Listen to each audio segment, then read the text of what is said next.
कौन आपण क्यों विवाहिता स्त्री बा झील को मने मने भल पाउछंती कौन आपण ताकू जेते चेष्टा कले मध्य पटै पारु नाहंती तेबे आउ चिंता करंतु नाही काहेकि ना आज मु आपण मानकू एमिति गोटे चमत्कारी वशीकरण उपाय बतेबी जहाको प्रयोग करिया मात्रे आपण से स्त्री बा झील को से जेउटी थिले मध्य ताकू मात्र 24 घंटा मध्यरे निज बसरे करि परिबे ताकू बसरे करी आपण कोनोसी काम ताठारे आदाय करि परिबे एमितिका प्रभावशाली वशीकरण उपाय याको जी भी करे 100% रिजल्ट पाई निज पसंदर से स्त्री बा झी को पाई पारे पटै पारे एवं ताठारु मन मुताबक काम मध्य हासिल करि पारिछि।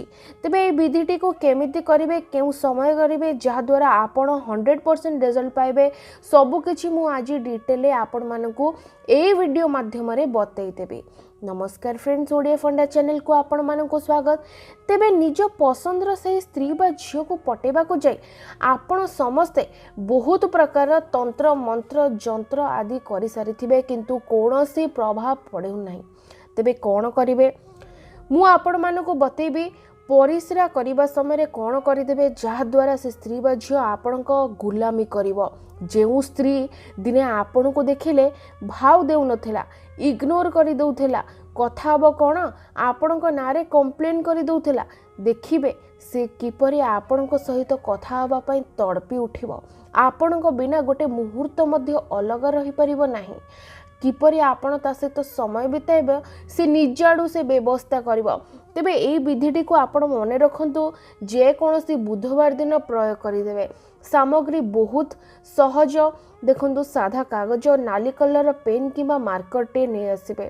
तेबे एई उपायटेर अधा काम आपण निज घरे करिवे आउ बाकी काम आपण कोनोसी को सुनसान जगह माने बाहर करिवे। तेबे कोन करिवे घरे म आपण को कहूची कागज आउ कलमटी नहीं आसबे बसी पड़े जो भी स्त्री बा झील को आपण बसीभूत करने को चाहूँगी ता नाटी को सर्वप्रथम आपण कागज उपर लिखिदेवे। मनकर ता ना होची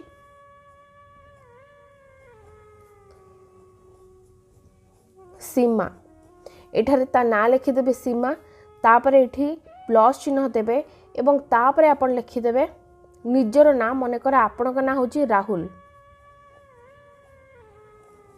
एतिक लिखिदेले एवं तापरे कौन करिवे आखि बंद करी 2 ରୁ 3 मिनिट ता विषय भाविबे। जदि आपण को मन रे कोनोसी काम अछि जहा कि आपण आदाय करिया को चाहूचंदी से दिनसटी को मध्य 2 ରୁ 3 मिनिट पूरा ध्यान पूर्वक भाविबे एवं यह विश्वास रो सहित निज मन रे कहिबे कि एई कामटी मोर आज संपूर्ण हो जाउची। एतिकी कला परे ए कागजटी को कौन करिवे मोड़ी देबे एवं आको निज पॉकेट रे पुरे पर्स रे रखी कौन से को सुनसान जगह को जीवे जोठारे केही भी नथिबे। सेठा को गला परे आपण कोन करिवे कागजटी को काढिबे कलम रे मो गोटे मंत्रटी आपण को बतेबी से मंत्रटी को एठारे लिखि देबे। मंत्रटी होछि क्ष ह्रीम ह्रीम कामुकं बसं आमुकं वर्षम स्वाहा। तेबे म आपण माने को पाखरो देखि दउची आपण माने चाहिले स्क्रीनशॉट मध्य नै परंती। एही परी संपूर्ण दिनस लिखला परे आपण माटी ऊपर कागजटी को रखि देबे एवं ता परे कोन करिवे म आपण को बतौची। आपण जेउ दिगरे से स्त्री रो घर सेई दिग को थरी अनै देबे एवं ता परे पुनी कागज को नेबे सीमार नाटी को आपण 7 थर उच्चारण करिवे। 7 थर उच्चारण करि सारिबा परे आपण कोन करिवे ए मंत्रटी को प्रथमे 3 थर पढिबे क्ष ह्रीं ह्रीं कामुकं बसं आमुकं वर्षम स्वाहा।